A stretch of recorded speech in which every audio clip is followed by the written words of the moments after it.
Bienvenue à cet épisode où je vous raconte tout de mon expérience de compétition bodybuilding au Mexique. Et là, si tu me regardes sur YouTube, bien, je te flash mes beaux gros trophées. Il y en a un qui est immense, celui de la première place. Vraiment. Et je célèbre avec vous mes 2 médailles. Donc, bien contente.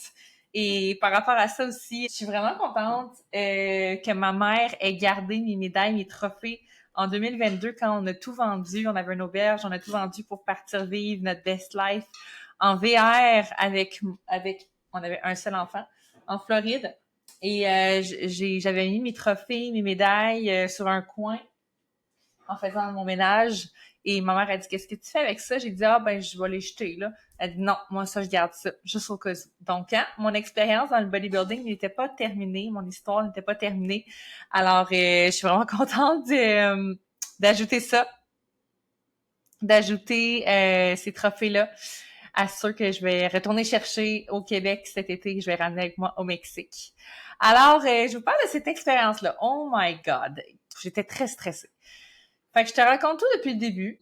Alors, je me lève le matin, j'ai un super beau physique, je suis super fière de moi et je le feel à l'intérieur de moi que ça va être une victoire.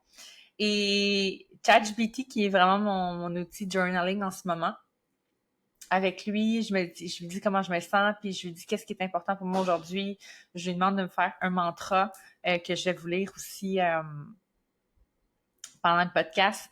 Bref, je dis à l'univers comment est-ce que c'est possible, comment est-ce qu'on peut faire pour que j'aille ma première place.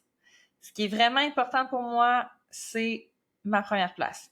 Alors, je lance ça dans l'univers, je veux ma première place. C'est ce que j'ai demandé et c'est ce que j'ai eu. Je l'ai pas eu comme je pensais, mais je l'ai eu.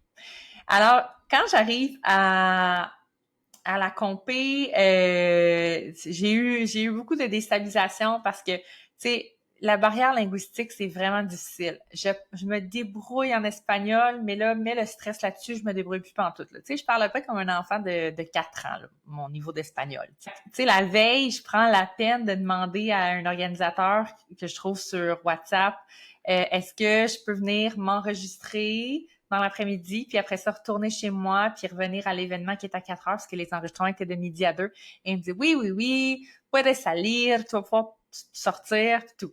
OK, pas de stress. Fait que là, la journée de la compétition, j'arrive à midi pile. Et là, c'est le Mexique, hein, ils sont toujours en retard. C'est comme ça. Alors, on est rendu midi 15, puis ils sont encore en train de monter leur table, pas stressés. Tu sais, je suis la première arrivée, il n'y a personne d'autre. Finalement, il dit c'est beau, je peux commencer les enregistrements. Fait que là, et là je dis ok, est-ce que je peux faire mon enregistrement puis m'en retourner faire mon maquillage chez moi? J'habite pas loin. Il me dit non, non, non, c'est pas comme ça que ça marche. Il dit, il faut que tu fasses ton enregistrement, faut qu'on fasse ton pre-judging, tu restes alentour, puis après ça, l'événement commence à 4 heures. J'étais comme, OK, c'est pas ça qu'ils m'ont dit. Fait que, tu sais, petite déstabilisation déjà. Là, finalement, il dit, c'est beau, je vais te faire ton pre-judging. Une chance que j'avais amené mon maillot, mes talons, juste au cas où j'en ai besoin, parce que j'en avais besoin pour le pre-judging. J'ai rien compris de comment ça marchait, comment ils me qualifiaient. En tout cas, vraiment, le pire, c'est qu'ils me parlent en anglais, là, j'ai rien compris. Fait que déjà là, je me suis sentie comme aïe aïe, je suis toute seule, je suis stressée, je comprends pas, je me sens pas la bienvenue, genre c'est le feeling que j'ai eu déjà en partant sur cette journée-là. En tout cas, j'ai pu retourner chez moi, faire mon maquillage, finir de me préparer. Puis finalement, je voulais m'inscrire dans 2 catégories parce que je pouvais être dans Master, vu que j'ai 35 ans et plus, j'ai 36 ans, et je pouvais être dans Novatas, qui est novice, qui est quand c'est la première fois que tu es dans un circuit comme ça, tu peux faire cette catégorie-là. Donc les novices, c'est toutes les nouvelles bikinis peuvent s'inscrire dans cette catégorie-là. Important à retenir. Mais quand j'avais demandé la veille par WhatsApp combien ça coûtait s'inscrire, ils m'avaient dit c'est 800 pesos, fait que c'est beau, j'avais amené 800 pesos. Puis là, ils m'ont dit non, mais là, si tu veux 2 catégories, c'est 500 pesos de plus. Fait que j'étais comme, j'ai pas l'argent, est-ce que je peux revenir à 3h30 payer? Ils m'ont dit oui, oui, oui, c'est beau. J'arrive à 3h30, je suis comme, je peux-tu payer ma deuxième catégorie? Ils me disaient non, non, t'es parti trop longtemps, c'est fermé. Encore un autre stress, mais en tout cas, fait que là, finalement, ils m'ont laissé payer, ça a été correct. Et à la compétition, je comprenais pas que ça allait quand j'allais passer. Un moment donné, ils ont dit, toutes les athlètes venaient à l'information. Puis tu sais, quand t'es athlète en fitness, t'amènes tout ton stock. Tu sais, comme t'as besoin d'une serviette si tu veux te coucher à terre, t'amènes ton touch-up de maquillage, touch-up de tan, t'amènes ton huile comme pour shine un peu, là, on se met de l'huile. Avant la scène, t'amènes un breuvage de pompe, des élastiques pour pomper tes muscles, tes écouteurs, ton téléphone, tout ça, tu sais. Moi, j'avais tout préparé ça. Mais quand ils ont dit, les athlètes venaient à l'information, je pensais qu'ils allaient juste nous dire l'ordre des athlètes qui allaient passer. Mais non, ils nous ont amenés dans un genre de, comme en dessous du, tu sais, c'est une salle de théâtre, là. En dessous de la salle de théâtre, j'arrive, il y a des Mexicains qui sont couchés par terre. En tout cas, c'est sketch en maudit. Puis là, je comprends qu'ils nous gardent là jusqu'au show, puis que j'ai rien amené. Sauf mon breuvage de pompe, en tout cas, que c'est comme des électrolytes, puis des glucides en poudre, puis un élastique, puis c'est tout ce que j'ai. J'ai rien d'autre. J'ai laissé mon téléphone là-bas. Fait que là, je suis assis comme, je suis debout avec mes talons. Puis là, j'ai attendu comme 1 heure sans rien. Mais en même temps, ces moments-là sont précieux parce que t'es juste comme, c'est sketch. Est-ce que je suis niaiseuse? J'ai rien compris. J'aurais pu amener tout mon stock. Tout mon stock est resté dans la salle. J'étais vraiment prise au dépourvu, genre. Fait que là, je bois en plus mon breuvage de pomme. Puis là, je m'en viens vraiment vasculaire. Genre, mes veines commencent à sortir. Puis ça, c'est pas bon dans la catégorie bikini. C'est pas bon. Tu veux pas être trop vasculaire comme ça. Tu veux avoir un look qui est quand même plein, pas trop de définition. Fait que là, je suis comme fuck, parce que j'ai pas d'eau, j'ai rien. Tu sais, des fois, tu peux comme boire un peu d'eau, puis manger un peu de glucides, puis comme ça re-remplit. Mais moi, j'avais rien. Too bad. OK, c'est beau, je deal avec ça, c'est correct. J'ai pas de musique à mettre dans les oreilles pour me primer. Je peux pas connecter avec le monde parce que je parle pas espagnol. Puis dans mon stress, je me sens comme la barrière linguistique et je la vois comme une grosse montagne. Fait que les autres backstage que j'ai eu avec au Québec, je me faisais full d'amis, puis je parlais avec tout le monde, puis la vibe était bonne. Mais là, j'étais comme, ouais, dépaysée, là. Vraiment, là. Puis en plus que ça fait comme 4 ans que j'ai pas fait de ça. J'avais pas compétitionné depuis 2020. Fait que ouais, comme 4-5 ans, je reviens dans ce monde-là. Ouf! Ça se passe pas comme je l'avais dans ma tête. Mais bon. J'ai essayé de me rappeler le mantra que ChatGPT m'avait fait. Puis là-dedans, c'est sûr aussi, j'ai mon nouveau tatou qui me rappelle que ce que j'ai vécu à mon soin énergétique, j'en parle dans un autre épisode de podcast si jamais tu vas l'écouter. Mon mantra d'activation scénique, c'était le suivant. Je suis une femme née pour briller. Ma présence sur scène est une victoire en elle-même. Je manifeste la première place parce que je suis la première dans ma vie. Mon corps est un canal de puissance, de beauté, de maîtrise. Je suis calme, je suis prête, je suis alignée. Je ne monte pas pour être validée, je monte pour régner. Je suis déjà la version de moi qui gagne. Je suis une déesse, je suis une championne, je suis la lumière incarnée. J'avais quand même ces mots-là qui résonnaient à l'intérieur de moi alors que j'étais comme, hey, j'ai rien là, mais j'ai pas besoin de rien. Je suffis, juste moi, qui vis cette expérience-là.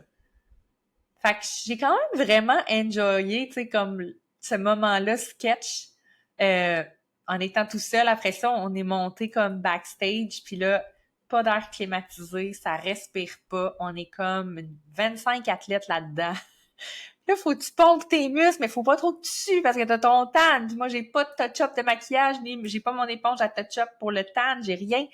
Fait que faut pas trop que je sue, faut que je pompe juste assez. Fait que, mais là, en tout cas, c'était quelque chose, c'était quelque chose. Puis là, je vois les catégories. Je vois que dans Master, on est 2. Et je vois que dans Novice, je suis toute seule. Toute seule. Fait que là, je suis comme un peu déçue parce que je me dis, j'ai pas de compétitrice. Mais là, je me souviens, l'univers vient de me donner ma première place. Direct de même. Parce que ce qu'il faut savoir quand tu es toute seule dans une catégorie, oui, tu peux te sentir, moi je me suis sentie tout de suite comme un imposteur, faire comme, ben là, j'ai déjà mon trophée de première place alors que je me suis même pas battue contre personne. Sauf qu'il faut pas oublier que si personne s'est présenté dans cette catégorie-là, novice, ça veut dire que dans la Riviera Maya, il y a personne, il y a aucune femme qui a été assez game de le faire, de faire une préparation fitness. Il y en a peut-être qui ont commencé puis qui se sont pas rendus au show, Bref, il y a personne qui a show up comme première fois dans cette ligue-là comme athlète bikini. J'étais la seule. Et au moins, je suis pas arrivée comme off condition. Tu sais, au moins, j'arrive avec un beau physique. Fait que, oui, je me suis sentie imposteur sur le coup. Puis après ça, je me suis dit, merde, j'aurais dû m'inscrire dans d'autres catégories si je pouvais pour au moins, genre, voir comment j'arrivais avec les autres filles. Mais je me suis dit, regarde, au moins, j'ai une deuxième catégorie, on est deux. Go for the win. Je vais mettre mon focus sur celle-là. C'était la première catégorie que je passais, c'était Master. Je me mets à parler avec ma compétitrice backstage qui s'appelle Nora, qui a 55 ans. Je pense qu'elle me dit que c'est une grand-maman. Son physique est super beau, vraiment. Et j'ai aucune idée si j'ai une chance contre elle. Puis elle, je vois que ça la rend très inconfortable que moi j'ai 35 ans. Puis je l'entends un peu parler aux autres, faire comme ah c'est pas, tu sais, je suis dans master, puis là je suis avec une jeune, tu sais, je sais pas s'ils vont prendre ça en considération. Puis je vois que ça la déstabilise un peu. T'sais. Moi, je sais pas trop quoi penser de ça. Je suis juste comme garde ton focus, je fais mes affaires, je parle un peu avec elle, puis tout, je lui souhaite bonne chance. Et finalement, en arrivant sur le stage, c'est elle qui a gagné. J'ai perdu. Dans la seule catégorie où je me battais contre quelqu'un, j'ai perdu contre une grand-maman dans la cinquantaine. Sans bullshit, là, sur le coup, j'étais détruite. C'est sûr, je venais de perdre, là. Je veux dire, faut pas refouler ces émotions-là, là. La positivité toxique existe, là. Une athlète, ça veut gagner, là. Tu comprends? Une athlète, quand ça passe, c'est correct d'être déçu. Mais après ça, j'ai regardé l'ensemble de titres et je me suis dit, wow! Une estique de belle leçon de vie pour vrai, là. Tu sais, toutes les femmes qui me disent ah, mais j'ai 50 ans, c'est normal que j'aie des fuites urinaires ou c'est normal que tu sais, moi, je peux pas faire ce que tu fais, j'ai 50 ans. C'est comme non, là. Hey, en 2025, j'ai perdu dans ma catégorie master contre une femme dans la cinquantaine qui était vraiment en shape. Sérieux. Wow. Moi, je suis comme, fallait que je vive ça. Puis de toute façon, après ça, je me suis dit, garde, j'ai un autre moment sur scène, je vais être seule en plus, je vais rock ça comme une queen, je vais prendre mon trophée à première place, je vais l'assumer. Entre-temps aussi, mon chum est venu me porter comme ma boîte à lunch, je peux boire un peu d'eau, manger un peu, fait que tout allait beaucoup mieux. Là, ça c'est, je wrap up cette expérience-là, là, j'ai vraiment enjoy. Pour te dire aussi que les plans ont changé pour moi. Tu sais, l'univers avait...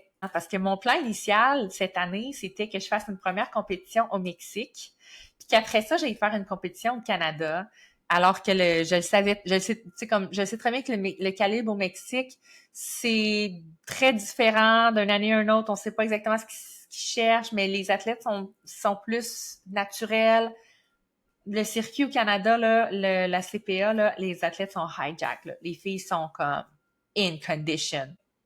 Très peu de femmes sont naturelles dans les circuits au Canada. Si t'es naturel, tu te bats contre, tu te bats contre un peu dans le vide finalement. T'sais. Alors, j'ai croisé je croisais toujours une fille au gym qui est super en condition. J'osais pas y parler. Elle m'intimidait pas, elle m'inspirait. J'étais comme, wow, on peut se rendre là avec un physique, c'est vraiment wow.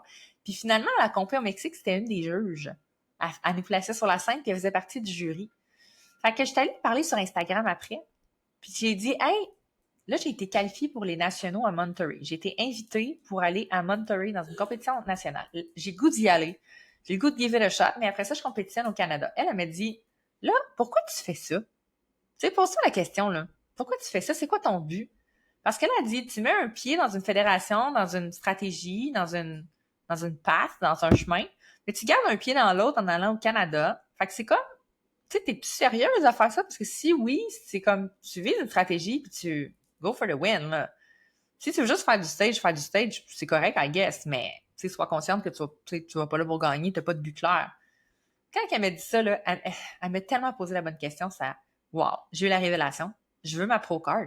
Ça fait 7 ans que je rêve secrètement de faire de moi une pro, être reconnue comme une pro dans la grosse ligue en bodybuilding, la IFBB. Fait que là, elle m'a dit, si tu veux faire ça, tu as déjà commencé à te faire reconnaître au Mexique, continue, on peut se faire une stratégie, je peux t'accompagner, j'ai le droit de t'accompagner aux nationaux parce que elle n'a pas le droit de juger aux nationaux pour l'instant, elle juste juge aux régionaux.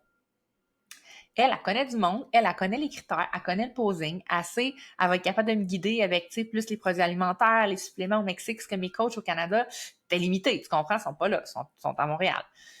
Alors, elle m'a complètement convaincue. J'ai fait comme let's go, je signe où, j'embarque avec toi, puis on se fait une stratégie, je m'en vais chercher ma pro card. Alors, l'univers avait complètement de nouveaux plans pour moi. Elle m'a dit let's go, tu as déjà commencé, tu as un pied dans la ligue au Mexique. Ce qu'on va faire, c'est qu'on va aller aux nationaux, on va voir comment t'apparais avec d'autres athlètes. Les athlètes qui vont être aux nationaux, c'est très fort. Il y a de bonnes chances que ce soit les mêmes athlètes qui vont aller après ça dans un pro qualifier. Il y en a un en novembre. Fait qu'on veut voir qu'est-ce qu'on a travaillé par rapport à ces filles-là. Donc, le but, c'est que là, dans à peine 3 semaines, je m'en vais à Monterey faire un autre show. Je m'en vais pas nécessairement là pour gagner. Je m'en vais là pour me pratiquer, pour shine, pour regarder à quoi le line-up d'athlètes dans mes catégories ressemble. Qu'est-ce que je peux optimiser dans les courts mois qui vont suivre cette compé-là pour arriver à un pro qualifier et essayer d'obtenir cette pro card en novembre. Ish! Alors, c'est ça le plan. Puis là, elle me disait, ça sert à rien d'aller au Canada. Tu sais, elle dit, tu peux aller au Canada, mais pour compétitionner, mais sachant que c'est une voie qui est peut-être qui respecte moins ton physique biologique naturel, puis que tu vas te battre contre des filles qui prennent beaucoup de produits, puis qui sont comme très hijack. Fait que là, j'ai fait comme, c'est vrai. Fait que là, tu sais, tu pourrais te concentrer pour représenter le Mexique à la place, ta terre d'accueil. Je suis comme, wow, that's it. C'est ça. Alors, mon coming out, c'est que je ne suis plus une athlète canadienne. Maintenant, je suis une athlète mexicaine. J'ai obtenu un titre dans la compé Mister Riviera-Maya. On pourrait dire donc que je suis une Miss Riviera-Maya parce que j'ai eu une première place. On m'a invité au National à Monterey. Let's go! La vie m'a fait croiser une coach que j'ai vue, puis que je l'ai vue s'entraîner. Je vois comment qu'elle fait, puis là, j'ai commencé mon suivi avec elle.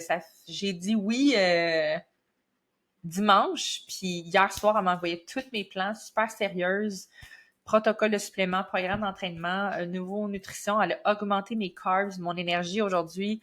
Mon workout était insane, puis j'ai changé de programme aussi, ça me fait du bien. J'étais sur le même programme d'entraînement depuis comme février-mars. Fait que tu peux comprendre que je suis vraiment drivée en ce moment là par ce nouvel objectif, ce nouvel accompagnement-là. Je sais que j'ai ma gang de rebelles aussi qui termine l'épreuve. Hein. On se rassemble toutes au Gala Rebelle le 12 juillet à Montréal. Je vais quand même à Montréal, bien sûr, même si je compétitionne pas. Et après ça, c'est le coup d'envoi pour le mode Rebelle Building. On s'en va en prise de masse. Si jamais tu m'écoutes et que tu es comme « Ah, j'aimerais ça, prendre la masse, moi aussi développer améliorer les proportions de mon corps, remplir ma masse musculaire, pour qu'après ça, peut-être, si tu veux faire l'épreuve l'année prochaine, l'épreuve qui est une perte de gras, une transformation intensive sur 4 à 6 mois, ben que tu ailles de la chair sur l'os, tu aies vraiment une belle définition musculaire à montrer, parce que si tu fais une perte de gras sur un corps pas musclé, de un, c'est vraiment pas bon pour ta santé, puis de deux, ben, t'as pas grand-chose à montrer, tu sais. Si tu enlèves le gras et tu n'as pas de muscle, ben, il ne te reste plus rien. Plus grand-chose sur le corps. Tandis que si tu prends le temps de travailler ton métabolisme, faire une prise de masse ciblée, féminine, qui correspond à tes standards, en gardant sous contrôle la prise de gras en même temps, parce que ce que tu n'aimes pas quand tu entends prise de masse, c'est que tu vas grossir. Mais grossir, c'est quoi? C'est le gras. Grossir avec du muscle, c'est subtil, c'est lent, c'est pas ce que tu as en tête. Parce que souvent, quand on prend de la masse et qu'on n'aime pas ça, c'est parce qu'on devient bulky, on devient plein d'eau, plein de gras. Puis en Rebel Building, ce n'est pas ce qu'on va faire. Tu comprends? Alors, reste à l'affût si tu veux rentrer dans mon membership pour suivre notre prise de masse en gang, qui va être vraiment le fun. Et oublie pas que donc, ta seule chance de venir à un défilé fitness, mais plus axé lifestyle, pour me voir sur la scène, mais voir aussi les autres athlètes qui ont fait une transformation extraordinaire pendant les 6 derniers mois. C'est le 12 juillet à Laval, au Cabaret C. C'est une soirée tapis rouge, chic et glamour, avec un souper 4 services qui va nourrir ton âme. Ça va être super clean. Et le billet est 197 $ pour une expérience qui va ancrer à jamais dans ton mindset que tu peux te transformer. Je te jure, les femmes rebelles qui se sont transformées pendant l'épreuve, tu vas tomber en bas de ta chaise. Alors, tu veux venir palper cette énergie-là puis te faire contaminer et peut-être voir si aussi l'épreuve, c'est pour toi l'année prochaine parce qu'on va répéter encore le même processus. Amène ton chum si tu veux ou ta meilleure amie. C'est une soirée qu'on veut partager avec les autres. Imagine-toi, là, magasiner ta belle robe. C'est comme si tu t'en vas à un bal de finissant, sauf que tu t'en vas te faire contaminer par l'énergie des rebelles. Tu t'en vas applaudir des transformations. Tu t'en vas faire un cheers avec moi, avec toutes les rebelles. Sérieux, ça va être fou. Ça va être vraiment fou. Alors, le 12 juillet à 18h au Cabaret C, je te mets le lien du Gala Rebelle pour réserver ton ticket et celui de ton Plus One, si tu veux, dans la description du podcast. Et je te laisse en te disant... oh mon Dieu, j'ai tellement de choses à te dire. Si tu me suis, puis tu as écouté l'épisode aussi où je révèle que j'ai menti à mes coachs puis à ma communauté, tu sais que j'ai eu de la misère avec cette prep-là, j'ai bu du vin, j'ai pris des bouchées dans les assiettes des enfants. Puis là, tout ça, là, c'est derrière moi. Pourquoi à partir de maintenant, j'ai aucun problème à couper le vin, aucun problème à couper tout ce que j'avais pas réussi pendant les derniers mois? Pour une seule raison. Et j'ai décidé que ce que je faisais, puis mon but, c'était plus important que tout. Et j'avais pas fait ce choix-là avant. Parce que je me disais, ben, je fais de préparation physique, je doutais un peu de moi encore, puis je sais pas si je trouvais ça assez important pour mettre vraiment mes autres buts comme juste profiter de la vie, vivre ma best life de côté à 100%. Là, la Pro Card, pour moi, c'est plus important que tout. Tout. Je les aime, mes enfants, je l'aime, mon chum, je suis là, je suis présente, je suis là pour eux. Mais mon but principal en ce moment, là, tout est dirigé vers ça, là. Et c'est assez important pour que je tasse le vin, je tasse... Là, je suis tellement focus comme... I'm fucking ready, là. Puis j'ai tellement aimé le message que Robin, mon coach au Canada, m'a dit. Il m'a dit, écoute, Marika, on le sait depuis le début que tu t'en vas chercher ta Pro Card. Là, nous, ce qu'il va falloir qu'on travaille, c'est d'avoir l'air surpris quand tu vas nous annoncer que tu l'as eu. Puis j'ai tellement trouvé ça beau. Fait que, tu sais, toi qui rushes dans ta vie, là, à travailler ta nutrition, à t'entraîner, à être constante, à prendre soin de toi, je pense que ton problème, là, c'est juste que tu n'as pas encore décidé que c'était assez important pour toi. Je drop ça ici, là. Je lance ça dans l'univers. Fait que qu'est-ce qu'il faut que tu fasses pour que ça devienne assez important? Qu'est-ce qu'il faut que tu trouves d'assez important? Qu'est-ce que tu n'as pas encore avoué? Qu'est-ce que tu t'es pas encore avoué? Pourquoi tu fais ce que tu fais en ce moment? Est-ce que tu as trouvé les bonnes personnes aussi? Qui te trigger assez, qui est cassé dans le cul, là? Aujourd'hui, moi, je sors d'une consultation avec une cliente PMH, là, puis on a pris une grosse décision ensemble, là. Ça a été dur à se l'avouer que c'était ça qui était important pour elle, là. Des fois, ça nous prend quelqu'un pour nous tirer les verres du nez, nous poser assez les bonnes questions, faire comme, hey, j'étais juste pas game de me l'avouer, tu sais. Puis moi, c'était ça. Aller chercher ma Pro Card, j'étais juste pas game de m'avouer que je voulais vraiment le faire parce que j'avais peur de pas être capable de le faire. Puis là, j'ai décidé que je tassais tout, puis que je maximisais mes chances, puis c'est mon but. That's it. Fait que si tu sens aussi que tu as besoin de quelqu'un comme moi pour te poser les bonnes questions, là, puis de faire comme, ben, j'ai peut-être besoin aussi d'être accompagnée par une femme qui atteint de grandes choses pour me convaincre que moi aussi, je peux atteindre de grandes choses. Parce que la coach que j'ai choisie, là, elle a eu sa Pro Card 9 mois après avoir fait sa première compétition. Fait que, quand elle m'a dit ça, là, j'ai dit, je sais où. C'est toi que je veux. C'est exactement la bonne personne pour m'amener à mon but. Fait que toi qui as peut-être un but en tête puis que tu as de la misère à te l'avouer, là, je te parle pas nécessairement de faire du fitness. Là. Ça peut être de perdre 15 livres. It's okay. Si perdre 15 livres pour toi, it means the world puis c'est ça que tu veux. OK. Let's do this. On va le faire. C'est juste que si tu sais que tu me choisis comme coach, on va pas le faire au profit de ta santé hormonale. Hein? On va travailler avec ton corps, pas contre. Fait que si ça te parle, puis que tu veux que ce soit moi qui te pose les bonnes questions, puis qui t'accompagne enfin vers ce qui est important pour toi, ben je drop le lien ici dans cet épisode de mon calendrier personnel pour qu'on se prenne 20 minutes pour discuter des choses importantes pour toi, puis de voir si on prend des arrangements ensemble ou pas pour commencer right now. Je mets pas souvent mon lien personnel. D'habitude, c'est quelqu'un de mon équipe qui prend les rencontres, mais si tu es encore ici et tu m'écoutes, maybe you're the one. Je prends quelques clientes sous mon aile ces temps-ci, alors tu peux aller prendre ton rendez-vous. Sur ce, hey, merci de m'avoir écouté, puis allez la gang, croyez en vos rêves. À quoi ça sert de vivre si t'as pas de but puis t'as pas de rêve? Tu sais, vivre sa best life, y aller avec le flow, c'est cool, mais avoir des buts, c'est drivant. En tout cas, moi, je suis le même. Big love tout le monde. Merci de m'avoir écouté. On se revoit à un prochain épisode. Ciao!